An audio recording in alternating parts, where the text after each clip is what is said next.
Bismillahirrahmanirrahim. Assalamualaikum warahmatullahi wabarakatuh. Waalaikumsalam warahmatullahi wabarakatuh. Alhamdulillahi rabbil alamin. Alhamdulillahilladzi an'ama alaina bi ni'matil imani wal islam. Asyhadu an la ilaha illallah wa asyhadu anna Muhammadar Rasulullah. Allahumma shalli wa sallim wa barik ala sayyidina Muhammad wa ala alihi wa sahbihi ajmain, amma ba'd. Ikhwafillah yang dimuliakan oleh Allah Subhanahu wa taala. Alhamdulillah kita kembali terus bersyukur atas nikmat yang telah Allah curahkan pada kita semua, terutama nikmat iman, nikmat Islam, yang mudah-mudahan hingga akhir hayat kita, di akhir ucapan kita bisa menyebut nama Allah Subhanahu wa taala. Sholawat dan salam semoga terlimpah dan tercurah kepada uswasana junjungan kita tercinta, suri teladan kita yang kita nanti-nantikan syafaatnya di yaumul qiyamah nanti, yaitu Nabi kita Muhammad sallallahu alaihi wasallam. Baik, sebelum kita mulai, kita awali dengan melafadzkan basmalah. Bismillahirrahmanirrahim. Kita langsung bergabung, sudah ada di studio mini kita, ya di studio mini, yaitu Pak Donditan ya. Assalamualaikum Pak Dondi. Waalaikumsalam warahmatullahi wabarakatuh. Beliau ini adalah Uncle Bob kita, yang sama-sama sudah familiar di telinga kita ya, karena banyak fans dari Bob lovers ini gitu ya. Bob lovers.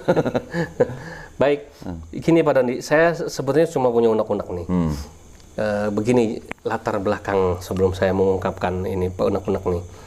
Kita tahu bahwa yang namanya sosok tokoh terkenal di Kristen ini ya kan adalah nama Rasul Paulus. Nah, gitu ya. Karena di setiap kesempatan, bahkan di Perjanjian Baru sendiri ya kan dari sekian kitab itu sebagian besar adalah kitab kalangan dari Paulus itu ya. Nah, tapi ada satu yang mengganjal di hati saya ini. Apakah Paulus itu menuhankan Yesus sesungguhnya? Nah ini mungkin jarang ditanyain sama orang Kristen, nggak kepikiran ya. Monggo Pak Dani. Ya, kalau gimana ya? Kalau pembaca Alkitab atau Bible LAI yang terjemahan baru, memang di situ Yesus tertulisnya sebagai Tuhan. Oke. Ya kan? Tapi kalau zaman dulu bukan Tuhan, Tuan. Tuan. Kata Tuan menjadi Tuhan itu kan dulunya itu kan terjadi pada waktu penerjemahan Bible pada zaman penerjemah Belanda yaitu Ledecker tahun 1733, di mana dia menambahkan kata hak di antara di antara huruf U dan A gitu ya. Tuan ya. Tuan menjadi Tuhan. Nah, usil tuh orang. bukan, sebenarnya pada waktu itu yang saya baca ya. Itu tidak ada bedanya dengan kata gini, embus ditambah hak menjadi hembus. Oh, begitu. Sama kan artinya kan? Iya. Tahu menjadi tahu. Sama kan artinya kan? Nah, sebenarnya tidak ada perubahan makna pada waktu itu. Cuman sama pemerintah Belanda didiemin karena memang nggak ada bedanya maknanya gitu ya. Tetap aja orang Kristen tetap menuhankan Yesus ini. Ya, waktu itu mungkin karena Tuhan itu mungkin sebenarnya belum banget berarti menjadi sesembahan gitu. Dibiarkan agak lama, setelah itu ada pergeseran makna nih antara Tuhan dan Tuhan gitu. Iya. Pada waktu sudah terjadi pergeseran makna itu, penerjemahan itu tidak berubah, tetap menjadi Tuhan gitu loh. Tidak itu ada makanya gitu ya. Makanya di dalam LAI yang terjemahan baru itu tetap kata itu menjadi Tuhan. Sedangkan kalau kita merujuk kepada KBBI, Tuhan sendiri itu udah menjadi maknanya adalah sesembahan, yang disembah manusia. Yang disembah manusia. Tuhan sendiri artinya maknanya udah berbeda dengan Tuhan. Tuhan sendiri kan artinya bisa mungkin penguasa, pemilik, majikan dan segala macam. Nah, sedangkan kata Tuhan yang itu awalnya itu sebenarnya kalau kita lihat dari bahasa Yunaninya kan kurios. Memang betul di bahasa Yunani kata kurios itu memang bisa berarti Tuhan, bisa juga berarti Tuhan. Tetapi juga ngelihat daripada konteksnya dan kalimatnya gitu ya. Kalau kita ngelihat ke Bible yang bahasa Inggris, jelas di situ ada kata Lord, ya, ada kata God, gitu. Kalau orang Indonesia melihat kata Tuhan, korelasinya ke God atau ke Lord? Ya ke God pasti. God, ya kan? Kita lihat di mana aja, di kamus mana aja Tuhan ya artinya pasti God gitu kan. God itu ya artinya Tuhan. Yes. Tetapi kalau di KJV yang Yesus apa namanya dikaitkan dengan kata Lord. Selalu Lord. Lord. Tidak pernah Yesus dikaitkan dengan kata God gitu. Begitu juga yang di terjemahan baru, Yesus selalu dikaitkan dengan kata Tuhan dan dia tidak pernah dikaitkan dengan kata Allah. Nah, ini kan problem ya sebenarnya. Ada Tuhan, ada Allah. Kalau buat kita jelas, kalau Allah itu adalah nama, personal name, proper name ya, daripada pribadi itu ya. Sedangkan kalau Tuhan kan adalah sebutan umum atau generic name. Nah, sekarang kalau begitu, apakah Yesus ini sama atau sederajat atau setara dengan Allah ya, yang dikonotasikan dengan Bapa? Apakah sama, gitu kan? Itu kan perlu dipertanyakan lebih lanjut kalau begitu kan.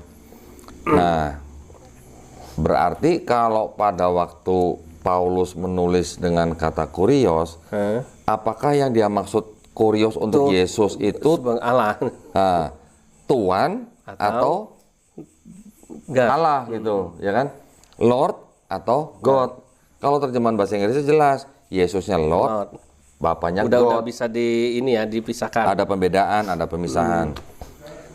Saya pernah menonton film sejarah ya mengenai bangsa Viking mulai masuk ke tanah Inggris yang sekarang. Pada waktu itu, ya di Inggris itu di abad ke-7, 8 itu, kalau seseorang mempunyai tanah misalnya, dia disebut Lord, misalnya Lord Yusuf gitu misalnya. Betul. Ya, kita manggilnya misalnya saya manggilnya Lord Yusuf. Artinya tuan tanah ya. Kalau saya manggil raja dengan menggunakan Lord King. Iya. Ada Lord, ada King gitu kan. Kalau saya ke gereja, di gereja itu saya nyebut Tuhan apa? Lord God gitu. Jadi ada Lord nama, ditambah nama, ada Lord King, ada Lord God. Jadi ada Tuan Yusuf, ada Tuan Raja, ada Tuan Tuhan gitu. Ada pembedaan antara Tuhan dan Tuhan. Nah, sekarang pertanyaannya kan jadi kan, apakah Paulus menganggap Yesus itu sebagai God? Ya, yang bahasa Indonesia ini kita singkirin dulu nih. Karena kan membingungkan kan, ada Tuhan, ada Allah nih. Kita pakai yang bahasa Inggris saja. Apakah Yesus itu Lord atau God? Di seluruh surat-surat Paulus tidak pernah Yesus disebut God. Yang disebut God itu selalu Bapa. Yesusnya disebut selalu Lord. Nah, kita coba buka 1 Korintus 8 ayat 6 ya. Saya bacakan. Pemirsa bisa lihat di teks ya, di layar maksudnya. Ya, nanti lihat yang di bahasa Inggris ya, lebih jelas ya. Kalau bahasa Indonesia, orang pasti bingung. Tetapi walaupun begitu, gereja di Barat pun juga menganggap Yesus sebagai Tuhan. Artinya sebagai God. Sama ya sebenarnya. Tetapi kalau balik kepada Bible bahasa Inggrisnya, tetap ada pemisahan. Yesusnya tidak pernah disebut God, hanya disebut Lord gitu loh. Ya, sebentar saya buka di 1 Korintus 8 ayat 6. Disebutkan begini.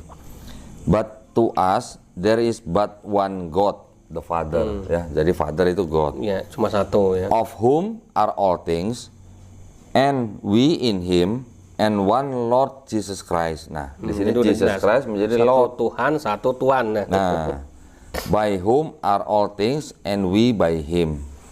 Jelas kan? Ya. Saya bacain yang bahasa Indonesia nih ya. Terjemahan LAI-nya. Terjemahan LAI-nya nih. Namun bagi kita hanya ada satu Allah saja, yaitu Bapa. Yang daripadanya berasal segala sesuatu dan yang untuk Dia kita hidup. Dan perhatikan, dan satu Tuhan saja, yaitu Yesus Kristus, yang olehnya segala sesuatu telah dijadikan dan yang karena Dia kita hidup. Ada Tuhan, ada Allah. Bahasa Inggris ada Lord, ada God. Pertanyaannya, sama nggak nih Tuhan dengan Allah, Lord dengan God? Sama nggak kira-kira? Iya, beda ya sebenarnya. Harusnya beda. Betul, benar. Kalau sama, kenapa ada dua istilah yang berbeda? Ya, gitu ada dua disebut, ada dua individu ya. Jadi kalau begitu kan kita juga boleh nanya, ini sebenarnya nih buat Paulus, Yesus ini God atau bukan? Lord, ya. Kalau dari bahasa Inggrisnya, Yesus ini God atau bukan? Kalau di bahasa Indonesia, sebenarnya Yesus ini Allah atau bukan? Gitu. Pemadanan antara Allah dan God ini sendiri juga tidak tepat sebenarnya. Betul. Ya. saya nggak ngerti lah. Ini LAI kan kita udah sering bahas ya, memang tidak konsisten gitu kan. Kadang diterjemahkan menjadi proper name, kadang diterjemahkan menjadi generic name. Itu yang membingungkan sebenarnya. Betul. Orang Kristen nggak bingung kenapa? Ya karena mereka cuma mendengar. Kalau baca, perhatikan sendiri secara teliti, pasti timbul pertanyaan. Dan inkonsistensi itu apakah berarti menunjukkan ya bukan ketidaktahuan, tapi memang pengetahuan mereka tentang makna kata itu juga nggak dalam, nggak tahu. Makanya kalau kita dialog dengan saudara kita yang Kristen, kita tanya bedanya Tuhan sama Allah apa sih? Jawaban itu muter. Keder ya. Keder, pasti kan keder. Karena itu maknanya itu buat mereka disamakan antara Tuhan dan Allah, tetapi ada pemisahan antara Yesus dan Bapa dengan istilah yang berbeda. Iya. Dan tidak pernah Yesus di di Perjanjian Baru yang LAI disebut dengan kata Allah. Iya. Begitu juga yang bahasa Inggris, Yesus tidak pernah disebut dengan kata God. Betul. Gitu. Nah, kalau dari sisi sejarah nih, waktu antara Paulus dengan Yesus nih ya, ada nggak yang mengindikasikan bahwa Paulus memang nggak pernah menuhankan Yesus? Nggak pernah? Menuhankan Yesus. Sebenarnya kalau di abad pertama, abad kedua itu nggak ada yang ngeributin ketuhanan Yesus. Waktu Yesus masih hidup ya? Bukan, maksudnya setelah Yesus tidak ada. Dua abad setelah. Iya, di abad pertama dan abad kedua tidak ada yang ngeributin ketuhanan Yesus. Ngeributin ketuhanan Yesus setelah masuk abad ketiga. Artinya gini, memang di dalam tulisan bapak-bapak gereja awal itu sudah mulai ada wacana. Ada saudara yang mulai bilang, wah kalau gitu nih Yesus Tuhan. Kalau gitu nih Yesus punya esensi yang sama gitu. Tetapi lain pihak juga banyak menentang, bukan, dia bukan Tuhan, dia cuma ciptaan gitu misalnya. Kan lama-lama itu kan konsep-konsep yang kita pernah bahas sebelumnya, dari mulai yang doketisme, separatisme, sampai modalisme, sampai akhirnya trinitarisme, barulah itu Yesus tetapkan oleh mayoritas Kristen yang menang suara menjadi Tuhan. Setelah sekian nama ya. Ya. Nah sekarang kalau kita lihat lagi di Paulus ya, surat Paulus. Di Galatia 3:20 ya. Seorang pengantara bukan hanya mewakili satu orang saja, sedangkan Allah adalah satu. Udah jelas dong. Jelas nggak? Iya.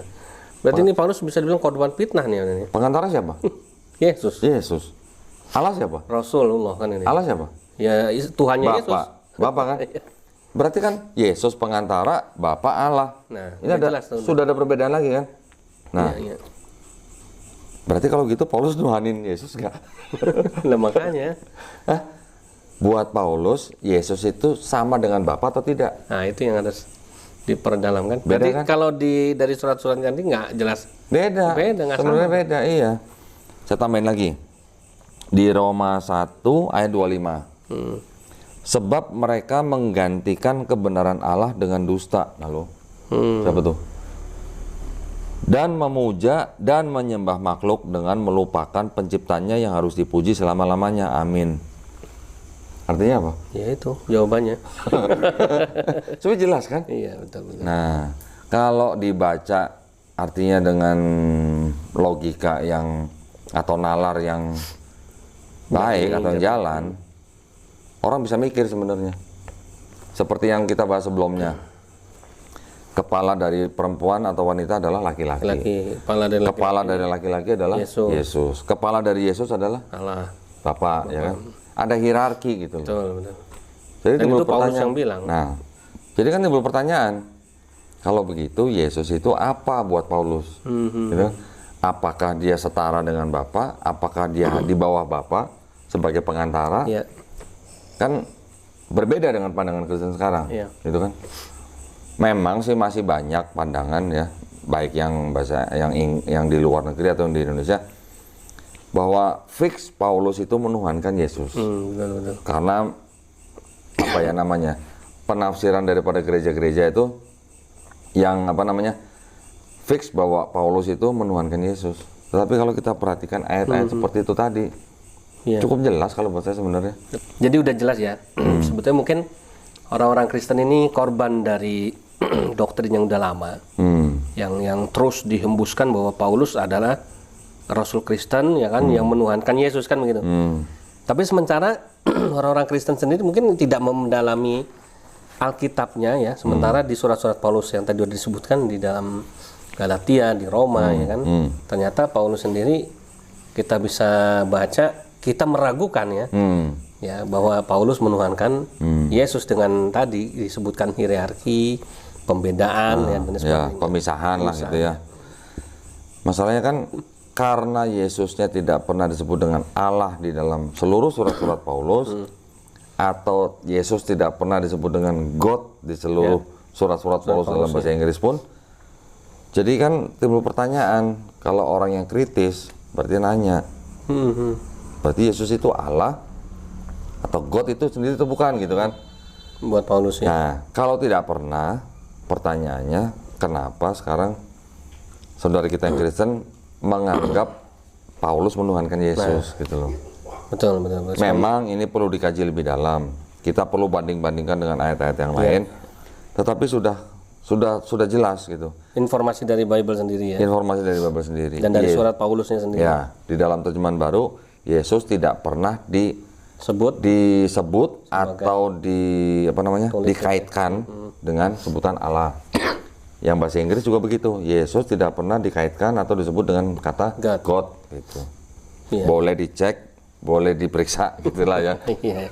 Baik ya, menarik ini. Nah, berarti sudah jelas nih. Sudah terjawab ya keresahan saya. Dan mudah-mudahan juga bisa menjawab keresahan saudara-saudari Nasrani kita. Baik Pak Doni, terima kasih atas pencerahannya. Mudah-mudahan bermanfaat buat kita semuanya dan yang menonton. Jangan lupa dukung selalu channel LSK Al-Hadid dan channel Don Titan ya, dengan menggabung menjadi subscriber, kemudian memberikan like ya, memberikan memencet tombol lonceng untuk mendapatkan notifikasi dari video-video menarik kita yang lainnya. Dan mudah-mudahan kita semuanya selalu mendapatkan keberkahan dari setiap tayangan-tayangan yang kita sampaikan. Terima kasih, mohon maaf lahir batin. Kita tutup dengan baca doa penutup majelis. Subhanakallahumma wabihamdika asyhadu an la ilaha illa anta astaghfiruka wa atubu ilaik. Billahi taufiq wal hidayah. Wassalamualaikum warahmatullahi wabarakatuh. Waalaikumsalam warahmatullahi wabarakatuh.